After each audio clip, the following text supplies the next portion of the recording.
Okay, this is professional image, lecture number 2.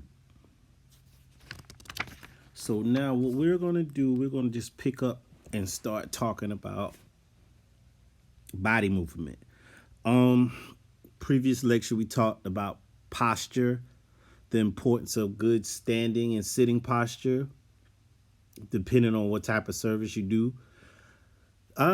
You probably not do any too much sitting activities, but if you're doing something, let's say like a basic manicure, you have to exercise proper sitting posture. Keep your torso erect, rest the weight of your torso on your thigh bones. But the majority of your time may be spent standing. So it's important to understand proper standing positions, proper standing posture, the importance of wearing comfortable shoes, and all of that good stuff to help minimize fatigue so you could create the best possible product. Now, today, we're going to pick up and start talking about ergonomics. What is ergonomics? It's the science of designing the workplace and its equipment and tools that make specific body movements more comfortable, efficient, and safe. In layman words, what it means, it represents the specific the characteristics of a specific workplace, but it basically means use your equipment for you. Don't work for your equipment. Let your equipment work for you. What do I mean by that? Well, you notice your styling chairs have the pumps, and they are where you can adjust the height, and it can turn easily. That's important because you adjust the chair to fit your height. Everybody's not going to be the same height that works in a barbershop. So the chair is designed to adjust based on your height and to turn so you can stay on that comfort mat, or you can keep that client in the mirror. So what you could do, you can, as you fading or blending or cutting the client's hair, you can turn the chair as opposed to you moving all over the place. Because, some barbers like to move all over the place. I think that's a lot. I would say stay in your range. Your range is that mat or near the mirror, and allow the chair to work for you. A client's getting a shave. You don't want to shave your client upright. 2 reasons. For one, it's uncomfortable to the client. For 2, as a barber, you won't be able to properly get the areas that you need to get because the hair, the face will be blocking some of those areas. So that's why you lay them back. That's a barber chair. Now you got a styling chair. A styling chair don't have that lever where you lay back. You know why? Because stylists are not shaving men. Therefore, they don't need to lay back. So that's a big difference between a barber chair and a styling chair. But all of that got to do with ergonomics.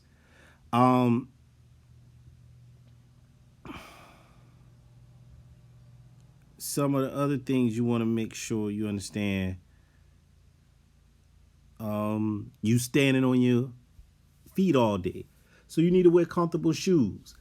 Stand upright to help to reduce the amount of back problems you may have.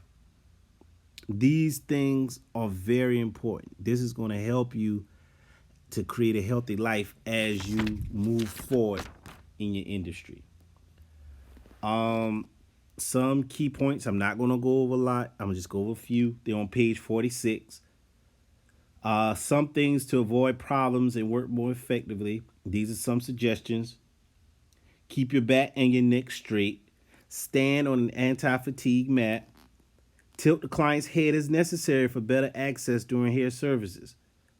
Avoid bending forward and or twisting your body to get closer to your client. Do not grip or squeeze the tools and implements too tightly. So these are some of the things you must consider when you're operating on the floor. It's important to operate correctly in order to minimize fatigue. Okay, let's go over another one. Human relations, I mean, the definitions is in the word, the ability to relate with humans. The book says the interactions and relationships between two or more people. Effective human relation skills helps you to build rapport with clients or coworkers.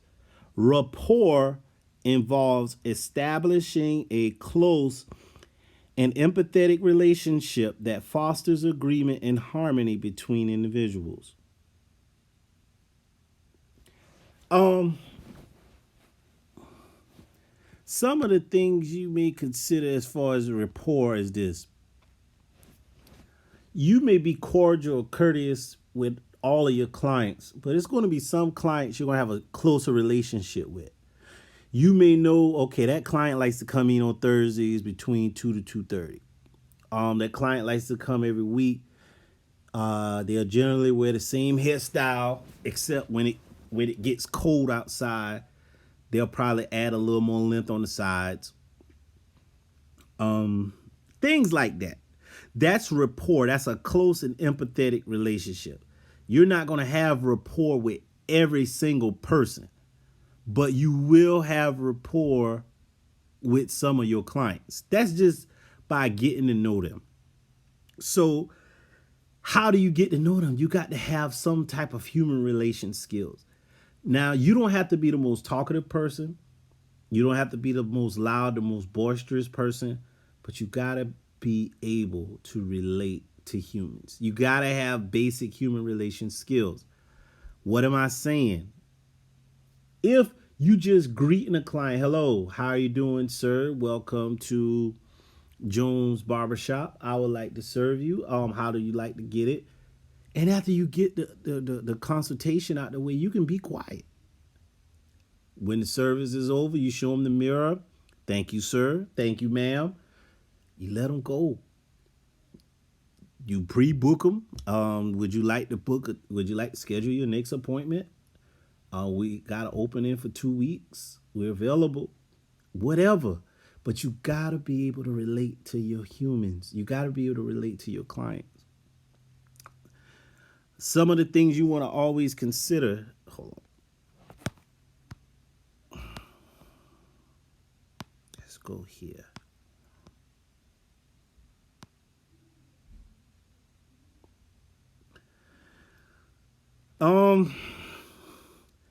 When you can greet your client by name using a pleasant tone of voice, address clients by their last name, unless the clients prefer first names or is customary in the barbershop.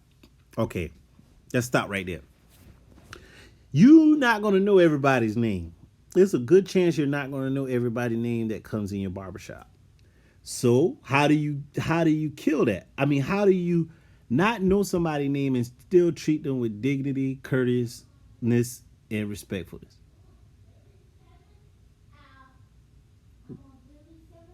Well, what I do is I'll say, if I don't know a client's name, hello, sir.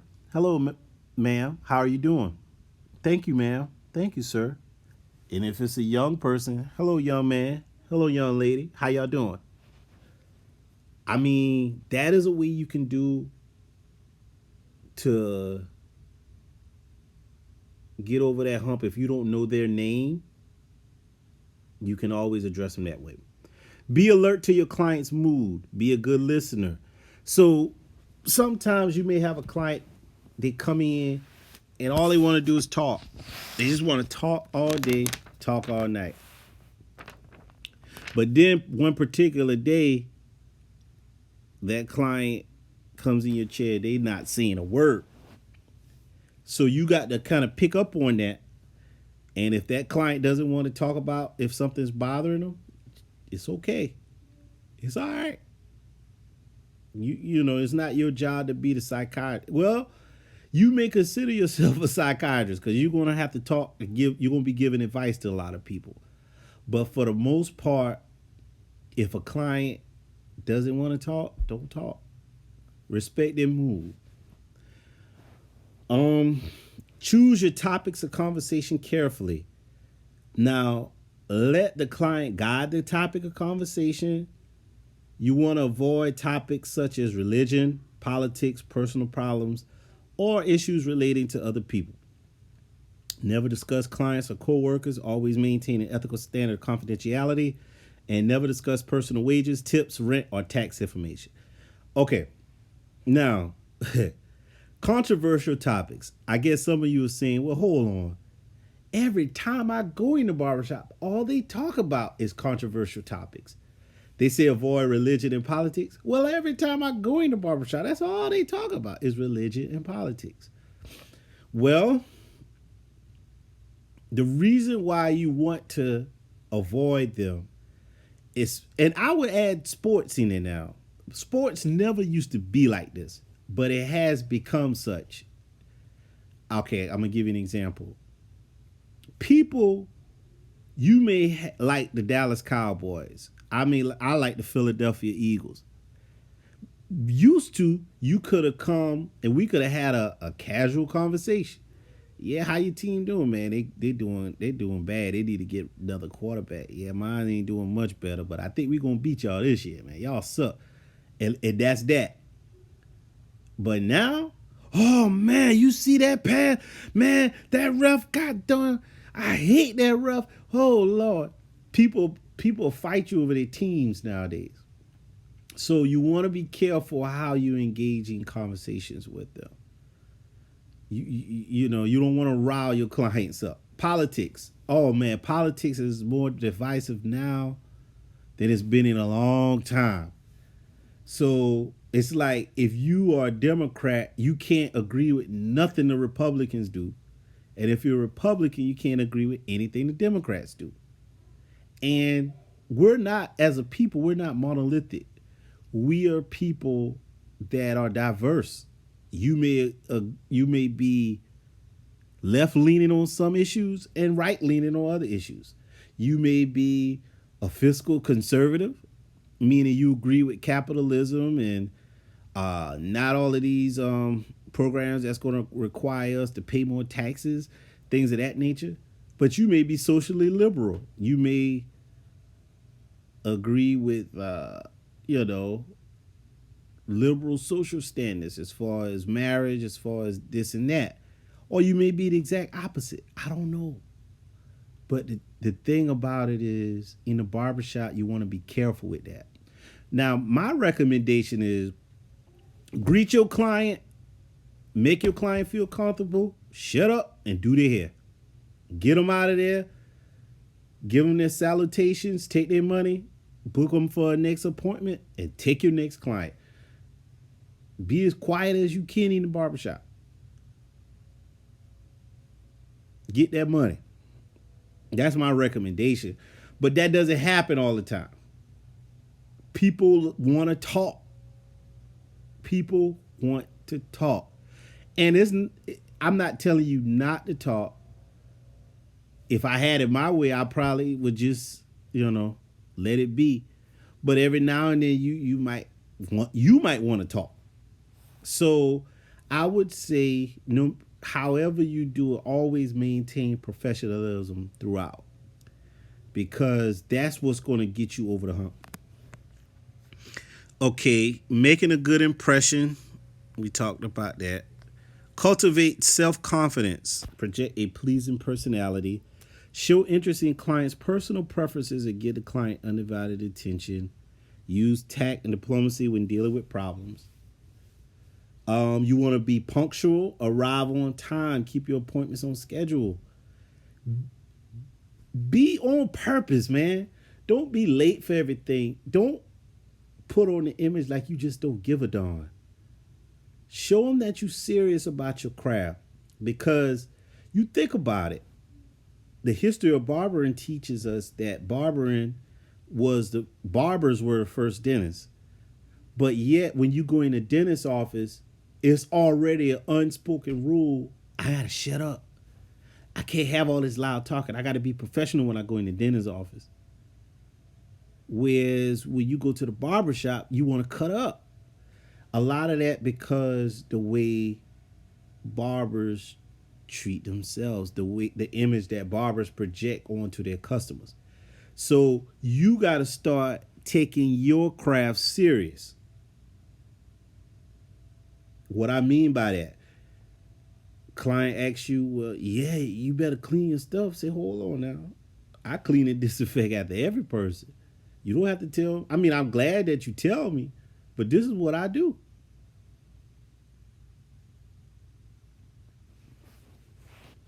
Talk less, listen more. You know, there was old say, you got two ears and one mouth for a reason. Have emotional control. Have a positive approach. Display good manners. Avoid negative mannerisms such as gum chewing, popping your gum.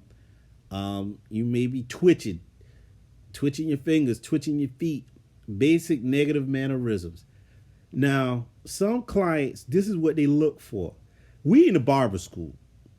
So our syllabus tells us you got to have 394 haircuts in order to graduate. So you're going to be assigned some haircuts. So let's get that in your head right now. Also, it may be a client that you may not be 100% want to cut their hair. Don't suck your teeth at that client. Don't talk, oh, I don't want to cut their hair. Listen, man, come on. Because these clients, although they're getting discounted services, guess what? They are at the mercy, not the mercy, I don't want to say that. They are allowing our future professionals, you guys, to learn your craft, to better your craft by cutting their hair. So, although someone may not tip as though they should, but still, it's very, very important that you treat these people nice. Don't suck your teeth at them, even if you don't want to cut. Don't. Oh man, I don't want to cut that. Oh Lord, Jesus, I ain't want to cut that. Well, if you acting like that now, how are you gonna act when you get your license? What you do now travels with you. You ever heard somebody say, "Well, shoot, once I get my license, I getting that money. I ain't gonna act like that." Nah, I don't believe that. Because you think about some of the stuff you're doing now.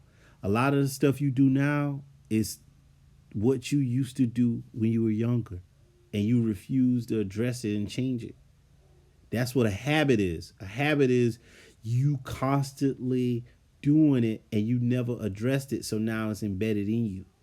So what we're not going to do at Barber Tech Academy, we're not going to let these negative habits get in you, because we know that is going to hinder you from gaining and growing your clientele. Okay, effective communication skills. Now, it consists of three things, three steps. Organize your thoughts, clarify, and repeat. So, before you get them clippers and you figure you super fast and you want to cut you some hair, you got to slow the hell down. First and foremost, you have to organize your thoughts. What does that mean? Okay, what question or information do you want your client to understand? For example, if you got a client that wants a trim, your definition for a trim may be different from his definition for a trim. Your definition for trim is a lineup. His definition for trim is, oh, he gonna trim some hair off the ears and fade me out in the back, or this or that and third. So you got to organize your thoughts. Then the next thing you're gonna do is clarify what the client is telling you.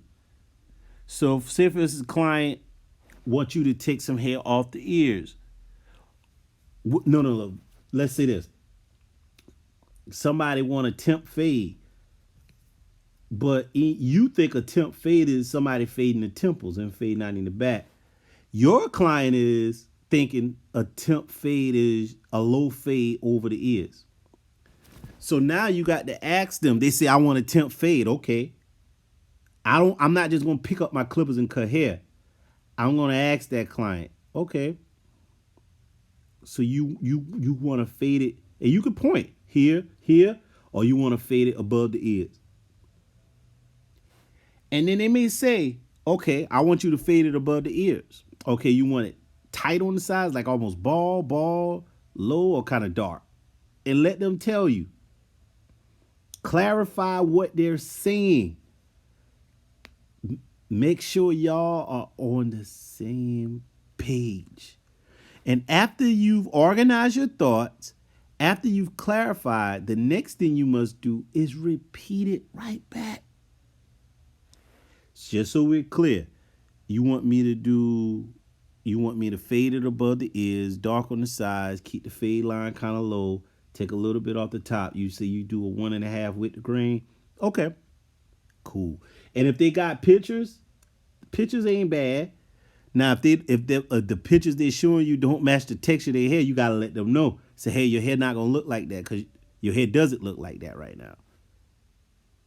But a picture can be a great way to communicate, for that client to communicate with you what they want. So those are the 3 steps. OCR, organize your thoughts, clarify what the client is telling you, repeat. Do that before you do any service. Don't just jump on the service. You got to understand what your client wants. You got to understand your client's expectations.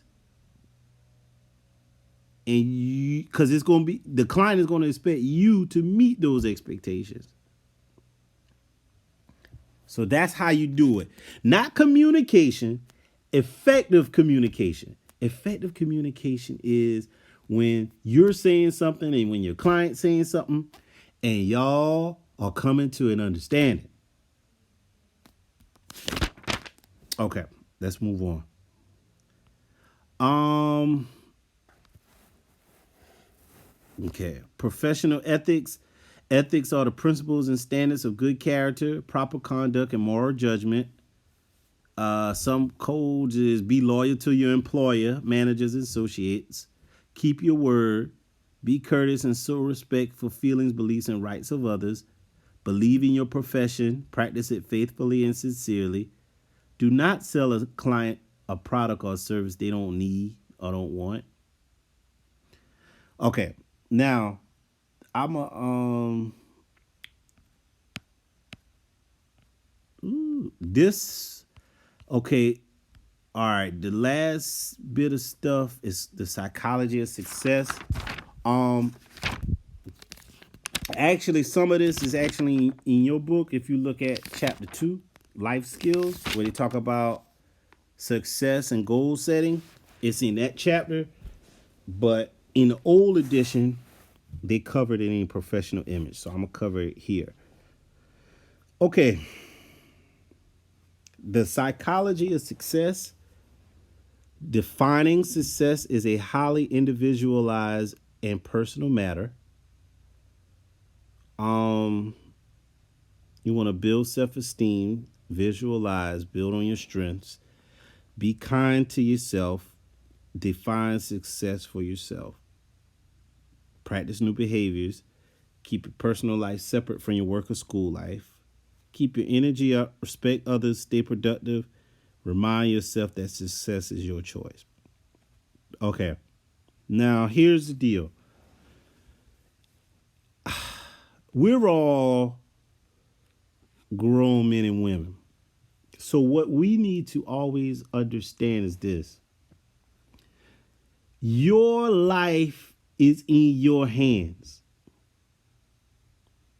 Are you going to be faced with obstacles? Yes. No matter what color you is, no matter what gender you are, you're going to be faced with obstacles. Some may get more than others. I believe that. But at the end of the day, your success is in your hands. You know, what your beliefs is as far as spiritually got a lot to do with it as well. But this is where I want to say, when you're dealing with success, you always want to define success for yourself. Now, that definition ain't fluid. You may, when you was younger, you probably, as if as you was keeping a journal or whatever, and you probably wrote in your journal when you was 12 years old, I want to make, when I get 30, I want to make $30,000 or $40,000 a year. Then when you got older, you say, man, that's not enough money. So you amended that. And you reached, when you was like 19, 20, you was very ambitious. In your mind, probably. And you said, man, I want to make $8 million a year. Okay. But then when you got older, maybe in your 20s or 30s, you say, man, if I could just make me about 75 grand a year, have me a nice house, no bills, I'll probably pay a mortgage, have me, 2 decent cars, my kids straight, I'm able to save money, guess what? I'm good with that. So your definition of success may change. I would say don't shoot too low and be kind of realistic. Okay, let's go to the don't shoot too low part. Now, I got a general rule of thumb. My general rule of thumb is, as far as you making money, you need to be making at least double where your expenses are. Meaning your expenses should be half of what you making. What am I saying? Okay, say for instance you make $1,000 a month. Well, your expenses should not be no more than $500. If you make $5,000 a month, your expenses should not be more than $2,500 a month. And so on and so on. Why do I do that number? Because a part of what you want to do is you want to be able to save money. Because things happen, my brothers and sisters. If you got your own business, that air conditioning unit gonna go out and it's gonna cost you $2,500 to get it fixed. You got kids. One of your kids may end up in a jam. And depending on how big the jam is, that jam may cost you $500. That jam may cost you $2,500. That jam may cost you $10,000. That jam may cost you $100,000. Who knows? Who knows? That's the funny thing about life. You can't predict it, my brothers and sisters. So what you can do, the best thing you can do is be as prepared as you can. So if you got to create a vehicle where you're able to save, where you're able to access capital.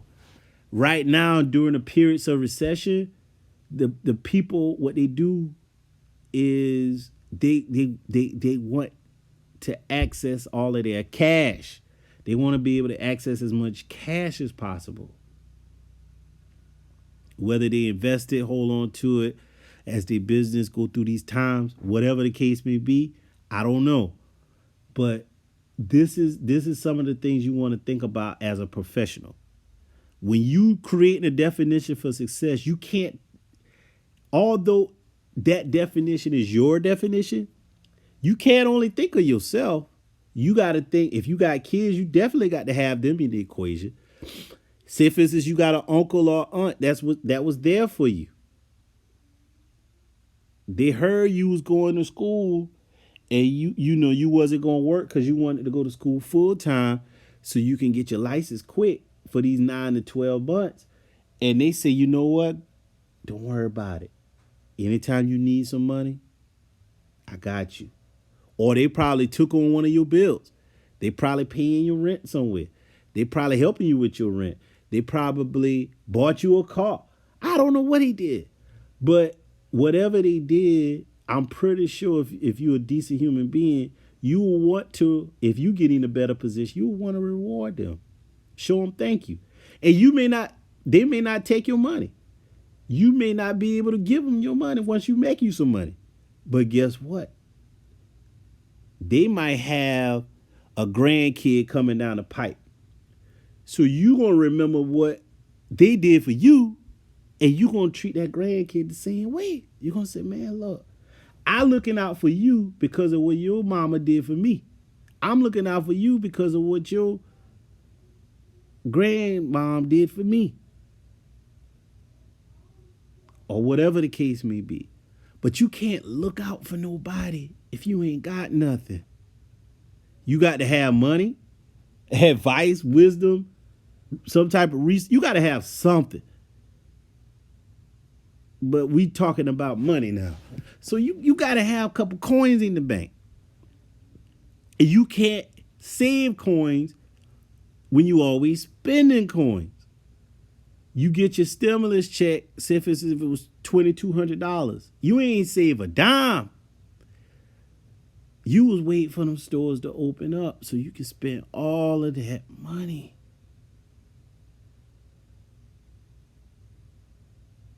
I know a gentleman, he came across $2/3 of $1 million, $666,000. And he is broke as ever right now. Why? Well, it's a lot of reasons why. But one big reason is the mindset didn't change. And you didn't adjust to your newfound money. I don't want that to be y'all.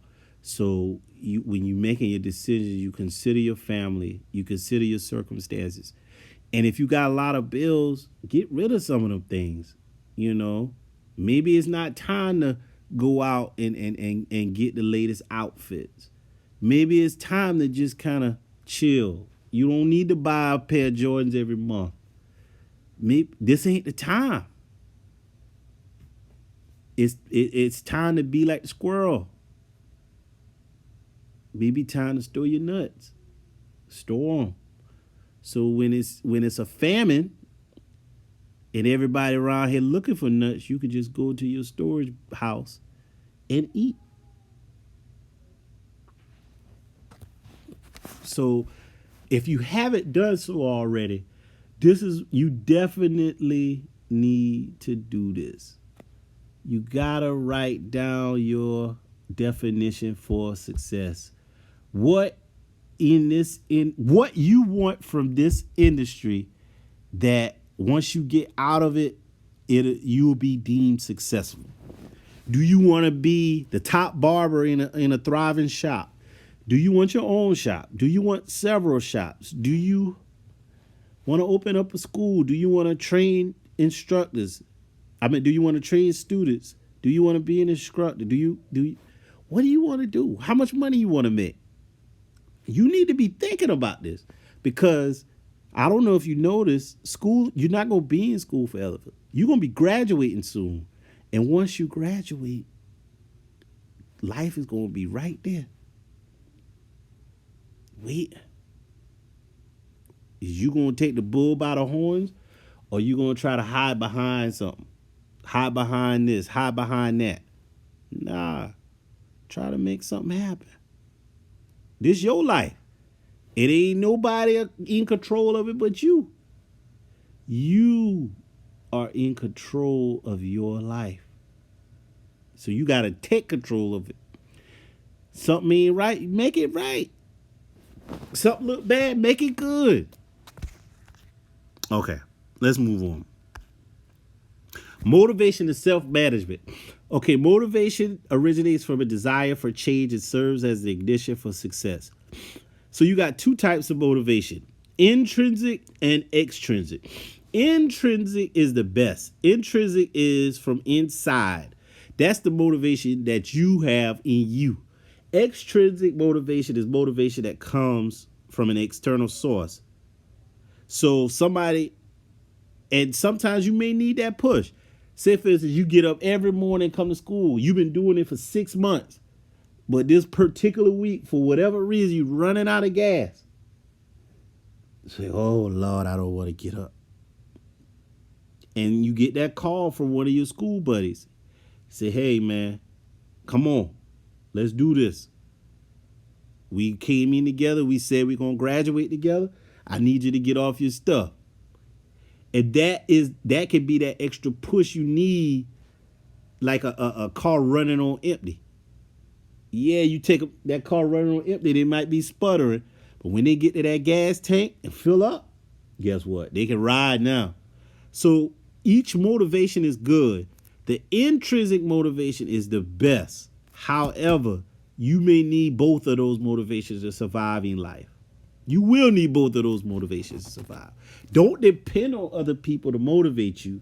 That's why the intrinsic motivation is the best. Okay. Creativity. You want to be creative as a barber, as a stylist. Creativity is what separates us from a lot of other industries. It's an unlimited inner resource of ideas and solutions. It can be accessed to find new ways of thinking and problem solving.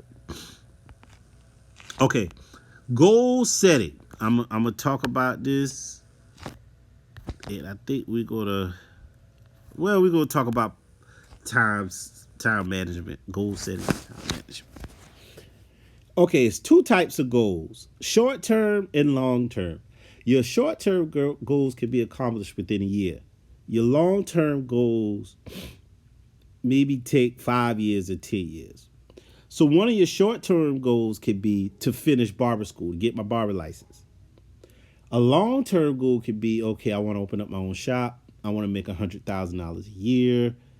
I want to have several shops. I want to move to another state. I want to cut the celebrities' hair. I want to be a platform artist at the hair shows. Whatever the case may be. But you gotta set goals. I'm pretty sure there's a lot of goal apps on your cell phone. Cell phones, you carry your cell phone around all day. So with your cell phone, you can write your goals down. And every day you get up need to be on purpose. You need to be doing something that is going to line up with your goals. What do I mean by that? I mean, every now and then you want to release, just like we talked about stress management. And that, you may get a little side off. You may just say, man, I want to watch me a little sport. I want to watch a game today. I want to watch a movie, whatever the case may be. I want to, but when you get up in the morning, when you go to sleep at night, you want to have an account of what you did and how what you did lined up with what you want. Okay, you want to be a millionaire. What'd you do all day? Well, I watched 4 movies. I watched The Real Housewives of Atlanta, The Real Housewives of Beverly Hills, The Real Housewives of New Jersey.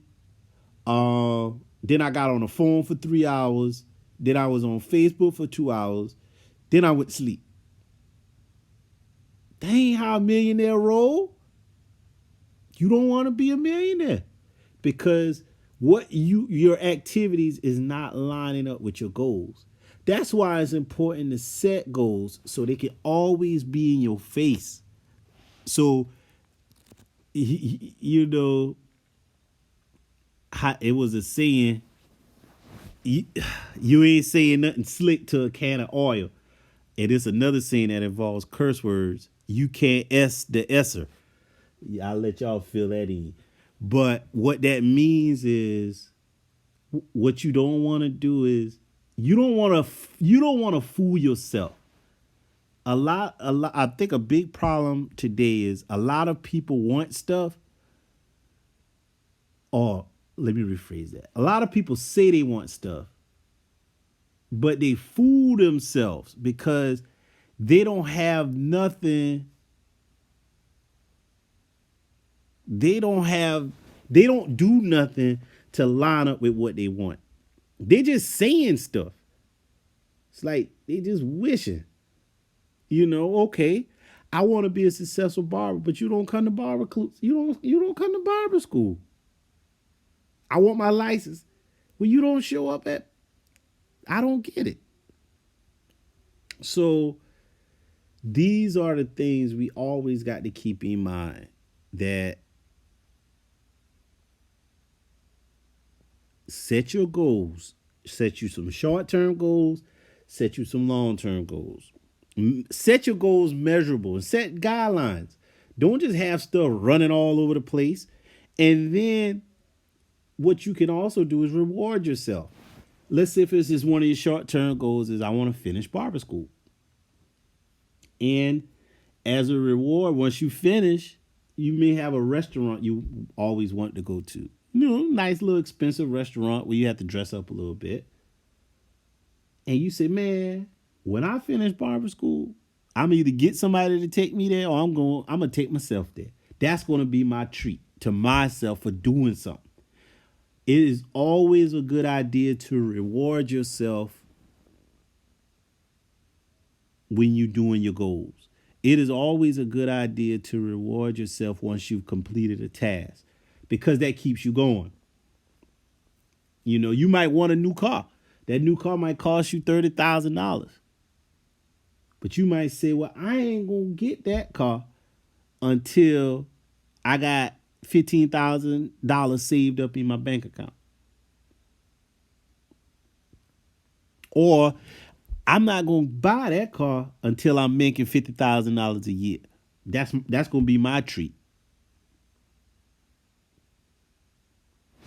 Okay. Time management is very important, to manage your time. Now, with what we doing when we booking our appointments, we're going to include a 15-minute disinfection, cleanup and disinfection is included. So we're going to have to clean and disinfect before we get to our next client. They used to have it by paper. You have an appointment book and scheduling, but that's gone. You can book when we got a booking system that's at the front desk. It's available online. That what we can do, we can book our appointments online, and we can you got Google Calendar.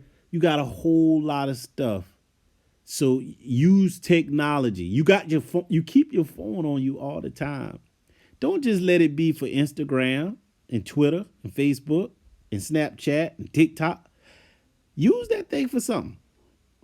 Organize. Have your to-do list. When you wake up or before you go to sleep at night, make out a list of what you want to do, what you want to accomplish the following day, and check them off as you do them. Give yourself a sense of accomplishment as you go across your goals. All right. Now, lastly, these are some guidelines for school student success. Be careful with all school equipment and supplies. Be clean and well-groomed at all times. Okay, turn off pagers, cell phone, iPods, and other electronics. Okay, now we use our electronic devices a lot in school, but what we would say is, if you don't have a tablet, you got a phone that you're using to access your notes, that's fine. But your phone, if you got a call, wait till after class over. Wait when you get a break. You get multiple breaks at school. So, and if it's an emergency, just let the teacher know, hey, I need to take this call. It's an emergency. I need to step out. That's fine. But emergencies don't mean I got to pay my light bill.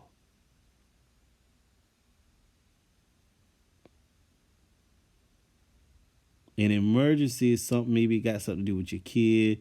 You know, your kid at daycare, and something may happen, or your kid in school, whatever that, or something happened at your house or something of that nature. Those are emergencies. Because the reason why I say paying your light bill ain't an emergency, you knew you had to pay your light bill. So you can handle it after class. Not saying they don't need to get done, but it's not something that should interrupt class. Be courteous, avoid loafing, take notes, keep your clothes and uniforms clean. These are some of the things that's going to help you become a successful student. All right, and I'm gonna end up by saying this: social media is a tool that we use for communication. It can be a very effective advertising piece. It's great for marketing. So I encourage everybody. You can post your work on there. You can gain friends, gain clients, whatever the case may be. Use social media, please. But Lord, don't be on social media doing crazy stuff. You know, don't be on there naked, half naked, cursing up a storm, arguing, going back and forth with everybody, doing stuff that's going to negatively affect your business. Because that's your voice. That's what they see. Sometimes they'll see your social media page before they see you. They'll see your social media page before they see your business. So keep that in mind when you do your next post. With that said, we good.